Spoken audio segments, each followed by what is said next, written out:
Primera de Samuel, capítulo 1, versículos del 1 al 20,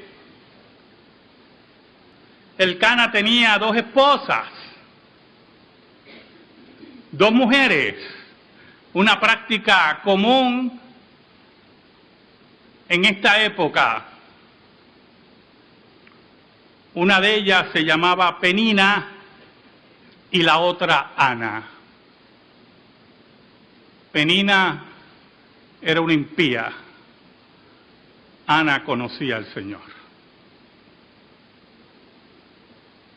Y había un dilema muy fuerte. 2 mujeres en el mismo hogar, peleando por el cariño de un hombre. Una de ellas no conocía al Señor. Y la otra, como creyente, soportando a la impía.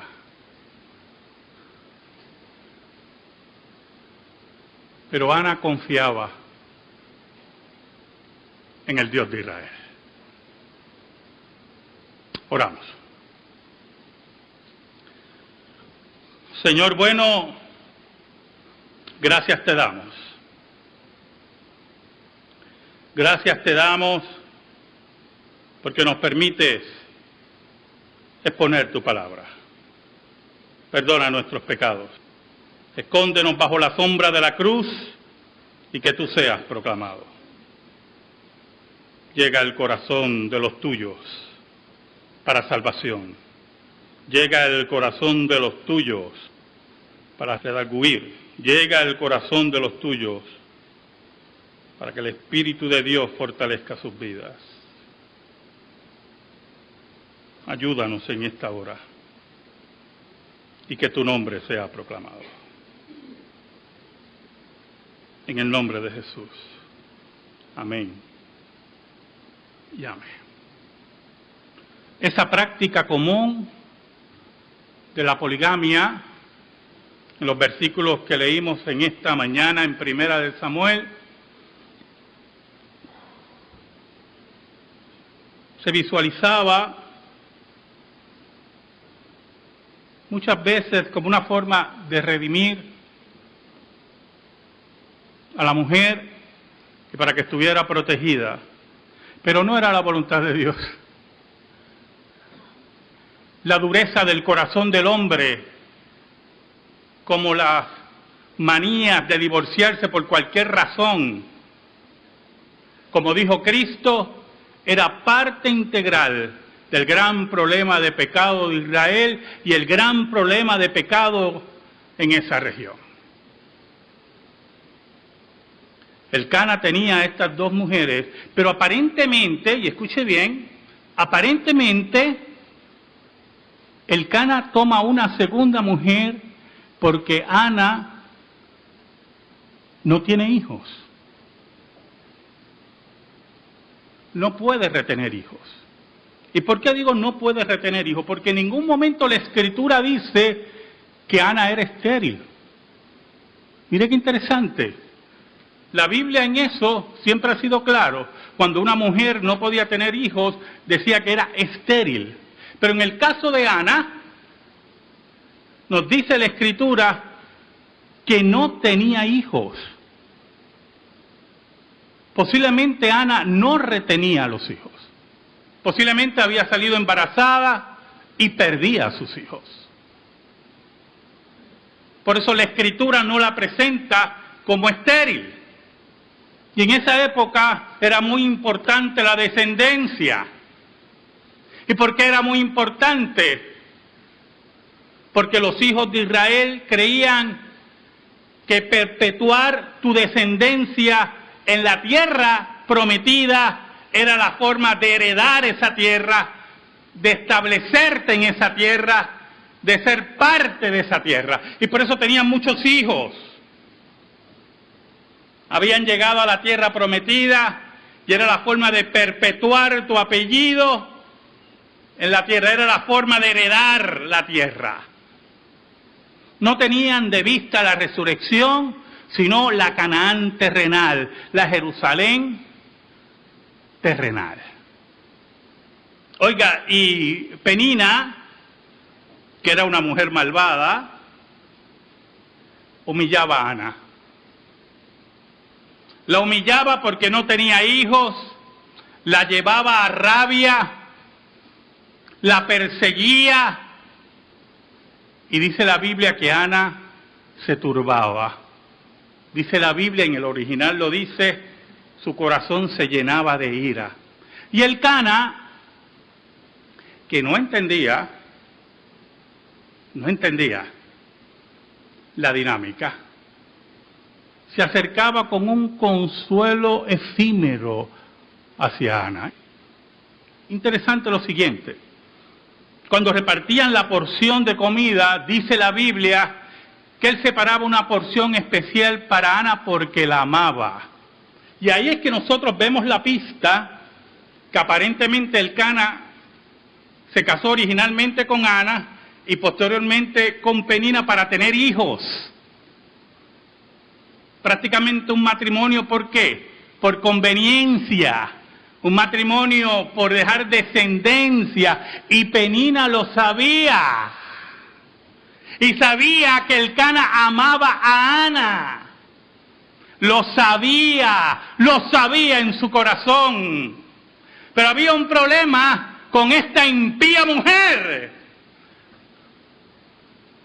No solamente sabía todas estas cosas, sabía que estaba perdida, que su batalla estaba perdida, pero lo peor de todo para Penina era que no conocía al Dios verdadero mientras Ana conocía a Dios. No entendía esta mujer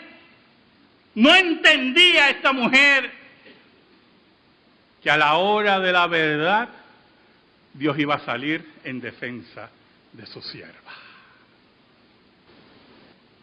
El versículo 5 dice: pero a Ana daba una parte escogida porque amaba a Ana, aunque Jehová no le había concedido tener hijos. Era una dinámica increíble en ese hogar. Por eso la poligamia siempre fue un semillero de problemas. Por eso Dios repudiaba al final de los tiempos la poligamia. La poligamia que destruyó y le hizo daño a David y destruyó el reinado de Salomón.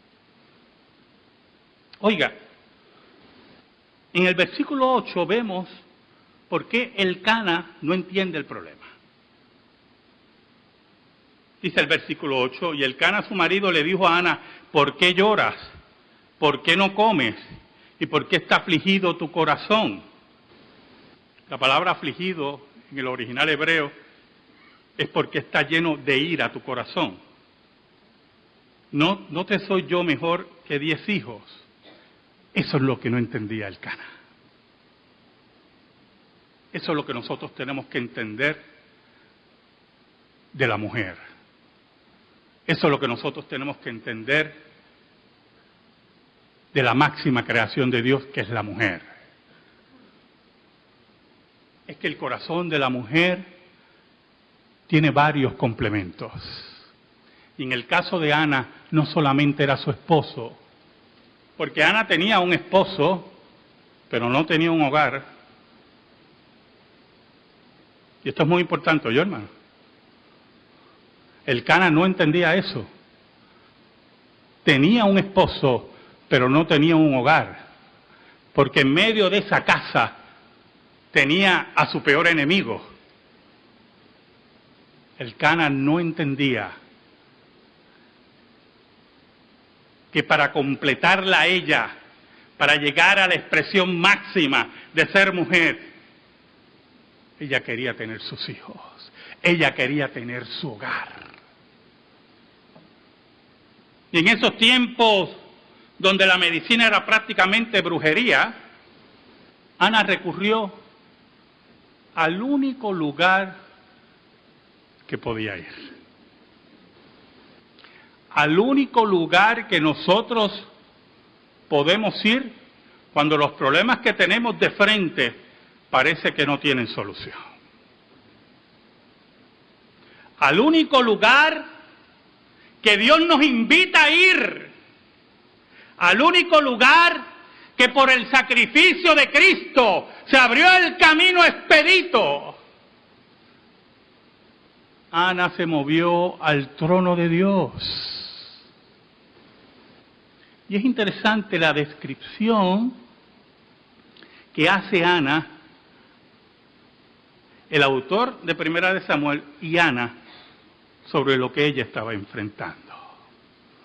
El versículo 9 dice: y se levantó Ana después que hubo comido, bebido en Silo, y mientras el sacerdote Elí estaba sentado en una silla junto a un pilar del templo de Jehová, ella con amargura de alma oró a Jehová y lloró abundantemente.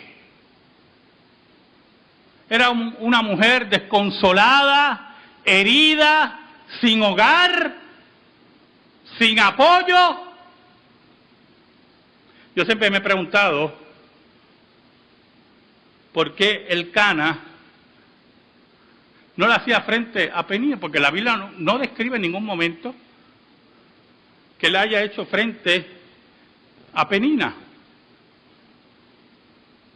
Y pueden haber varias razones para eso, varias razones, pero el gran problema que tenía, y vuelvo a repetir Penina, es que el Dios de Ana no era el Dios de Penina. Y eso es lo que nosotros tenemos que entender en nuestras vidas.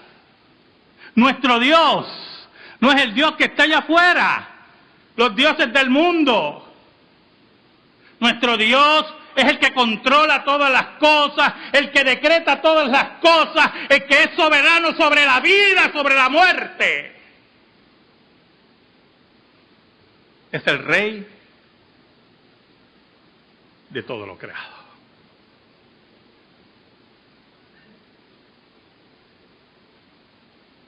Ahora, el voto que hace Ana siempre me ha llenado de sorpresa. Y me ha llenado de sorpresa porque nos habla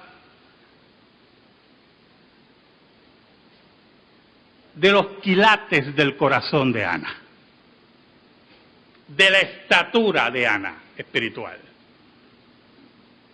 de la profundidad de su vida con Dios,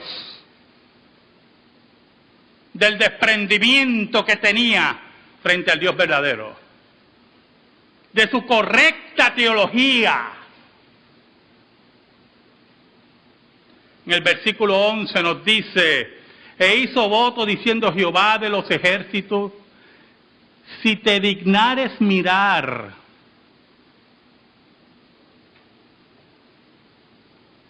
¿usted ha oído a los predicadores de ahora?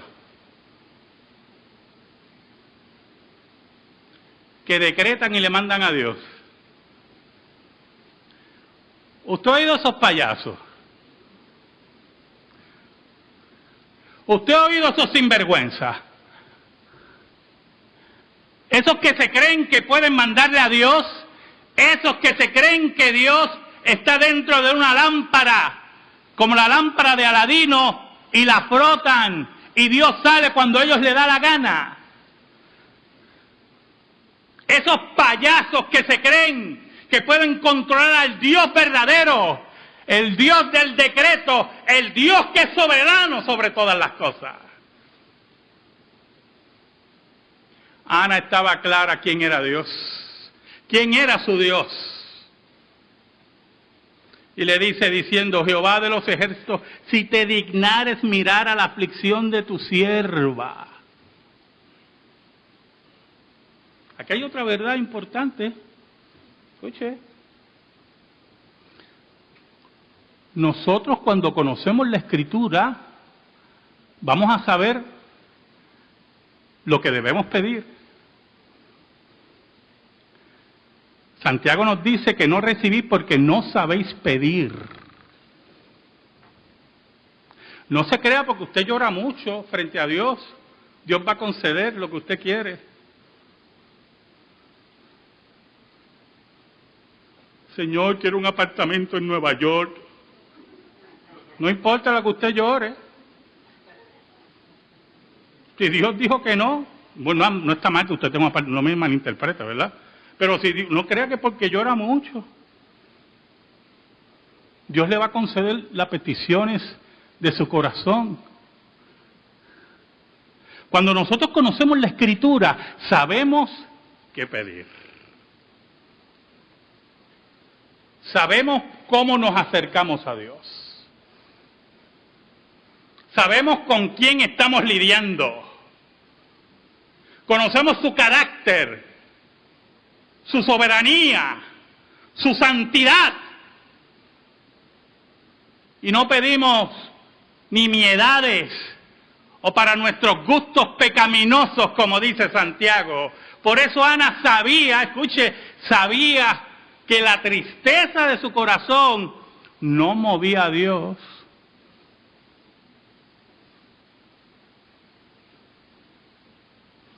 Lo que movía a Dios era su decreto y su carácter.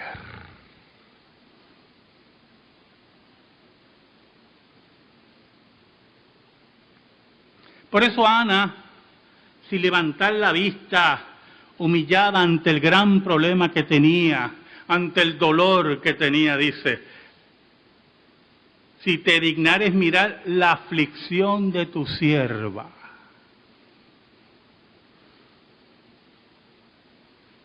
Y te acordares de mí. Mire qué interesante, Ana tenía una autoestima correcta.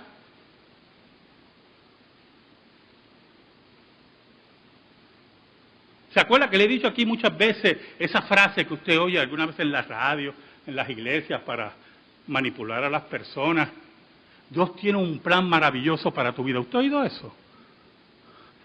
Dios tiene un plan maravilloso para tu vida. ¿Quiere oír los planes de Dios para la vida de la gente, hermano? Empecemos con Pedro. Mire el plan maravilloso que Dios tuvo para su vida. Perseguido. Y murió crucificado al revés. Mira el plan maravilloso para Pablo. Apedreado, perseguido, pasó hambre, frío y le cortaron la cabeza. Seguimos. El plan maravilloso de Dios para Moisés.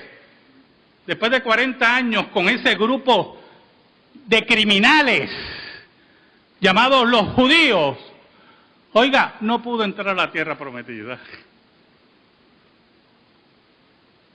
¿Quieres oír los planes maravillosos que Dios tiene para tu vida?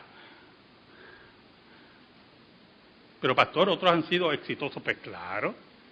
El problema no es ese. Es lo que usted define por éxito. ¿Oyó? Porque muchos césares murieron en sus tronos, ricos y de larga vida. Y Pablo murió decapitado. ¿Y dónde están los césares hoy? ¿Y dónde está Pablo? ¿Qué usted le llama éxito, hermano? ¿Qué es el éxito frente a Dios? Y te acordares de mí. Yo sé que yo no tengo que ser la pieza importante en este gran juego de ajedrez, está diciendo Ana. Yo lo sé, Señor. Yo sé que yo no soy el centro del universo, como otros se creen por ahí.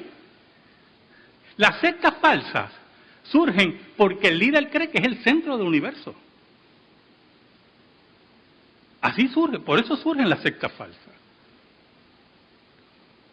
Cuando los testigos de Jehová surgen en el siglo XIX, Charles Taze Russell, el fundador, creía que era el centro del universo. Creen que ellos son el gran alternativa de Dios después de 2000 años. Pero Ana, que estaba clara que toda la gloria es para Dios, que Dios tiene el control, que Dios es soberano y que todo es para Él y solo para Él y para su gran plan. Ana le dice, y te acordares de mí, y no te olvidares de tu sierva, sino que dieras a tu sierva un hijo varón. Oiga, y ahí no termina la cosa. la grandeza increíble de esta mujer. Yo lo dedicaré a Jehová todos los días de su vida y no pasará navaja sobre su cabeza. No tenía hijos, sufría la humillación de la otra esposa del ciego Elcana, y lo que le pide a Dios, ella está dispuesta a entregárselo. ¿Sabe por qué, hermano? ¿Sabe por qué? Porque es importante que usted entienda que todo lo que usted tiene a usted no le pertenece. Eso es lo que usted se cree. Todo lo que usted tiene, incluyendo su vida, no le pertenece a usted. Usted es un simple administrador de lo que Dios le ha dado. Y si lo maladministra, Dios lo va a juzgar a usted. Porque fue Dios el que se lo concedió para que usted lo administrara. Desde sus hijos, su trabajo, todo, Dios se lo ha dado. Y se lo puede quitar hoy. Porque el Dios que servimos es el Dios soberano, el Dios del decreto. Oiga, y no solamente estaba dispuesta a entregarle su hijo, sino entregarlo en voto nazareo. Cuando ella dice ahí, y no pasará navaja sobre su cabeza, es de los 3 votos nazareos. El otro voto es que no podían beber del fruto de la vid. Otro de los votos que los nazareos no podían tocar cuerpos muertos. Por eso Cristo no era nazareo, como yo he oído disparateros por ahí. Era nazareno, venía de Nazaret, pero nazareo no era. Porque Cristo bebía vino, tocaba muertos.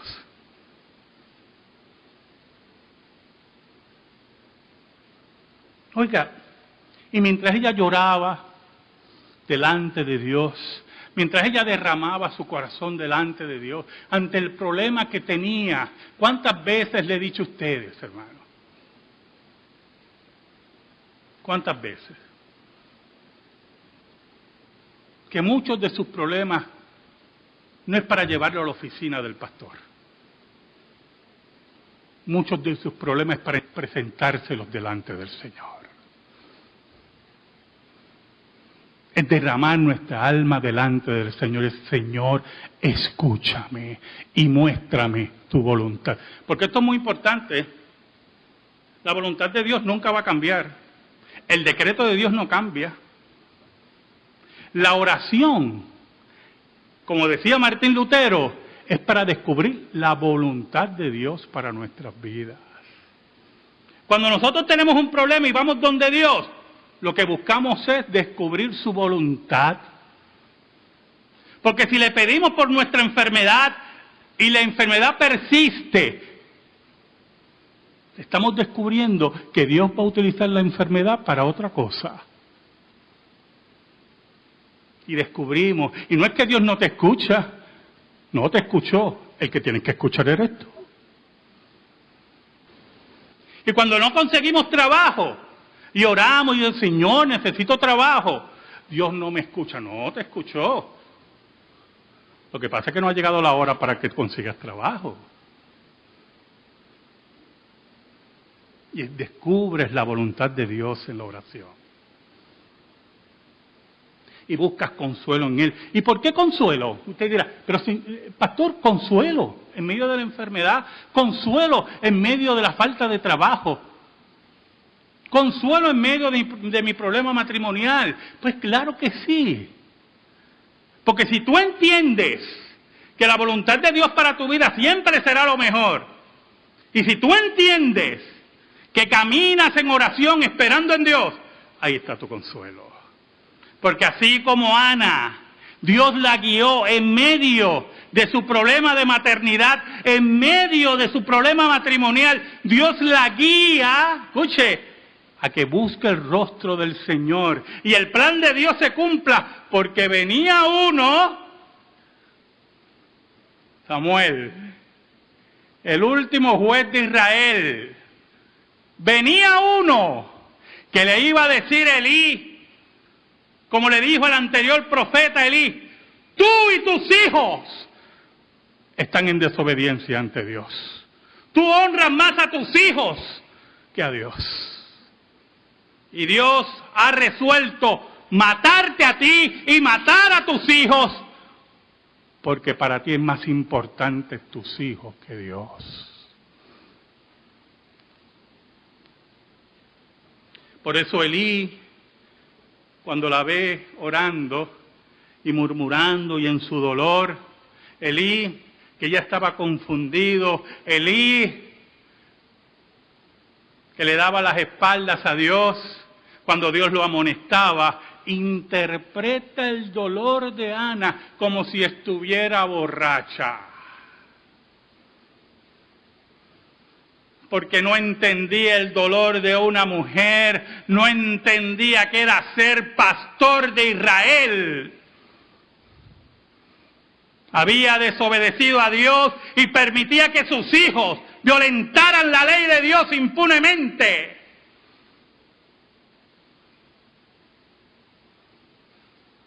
Y cuando Ana, oiga, siempre que he leído ese pasaje, y no es broma, siempre he leído ese pasaje, yo digo, caramba, si se lo llega a decir a una puertorriqueña, se levanta porque usted está diciendo que soy borracha.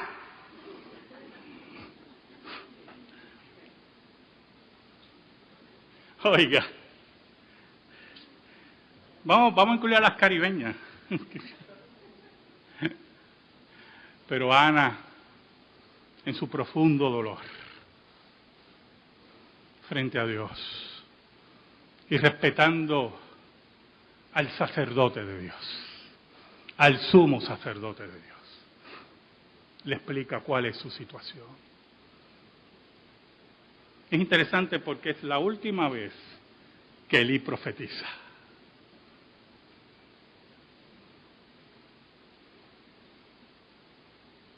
Que el Señor te conceda tu petición. Que el Señor conceda tu petición. Oh hermano, que el Señor conceda tu petición. Si estás pidiendo correctamente, que el Señor conceda tu petición en esta hora. ¿Y sabe algo, hermano? Hay algo interesante en el versículo 18. Y ella dijo, escuche esas palabras, muy importantes, hermano, muy importantes. Halle tu sierva gracia delante de tus ojos. Y se fue la mujer por su camino y comió, que era uno de los problemas de su depresión. No estaba comiendo. Y no estuvo más triste, dice la Biblia. Y a mí me trabajaba eso, porque primero, Ana no estaba embarazada todavía, su problema estaba ahí presente, frente a ella, pero su depresión se fue. Comió y su tristeza se fue.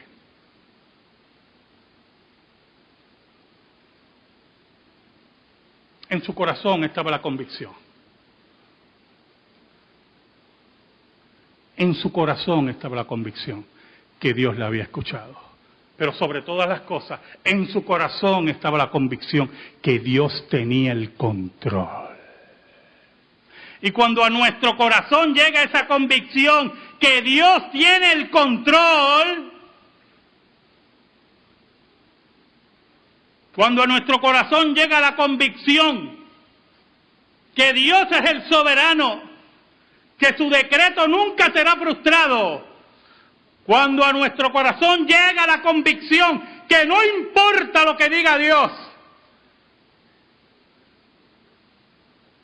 mi vida será bendecida por Él, como Él quiera, la depresión se va. Le he dado mi carga al Señor. le he entregado mi carga al Señor. El versículo 19, dice la Biblia que Elcana se acercó a ella en el amor de matrimonio.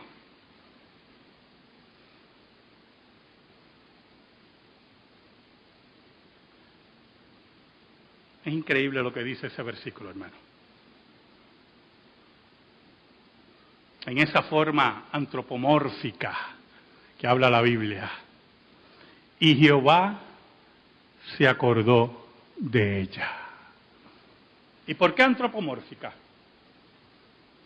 Jehová nunca se había olvidado de Ana.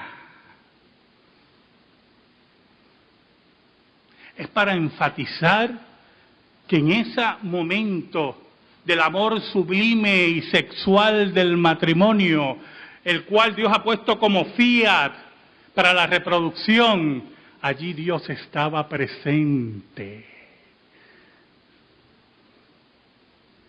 y permite no solamente que Ana conciba, sino que su embarazo llegue a feliz término.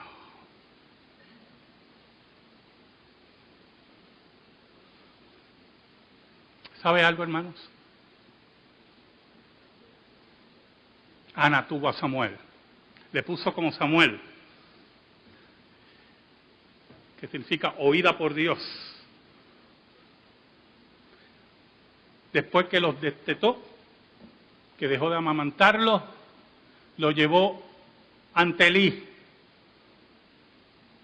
Lo entregó al servicio a Dios con gran alegría, con gran convicción. Y dice la Biblia que Dios le dio hijos e hijas.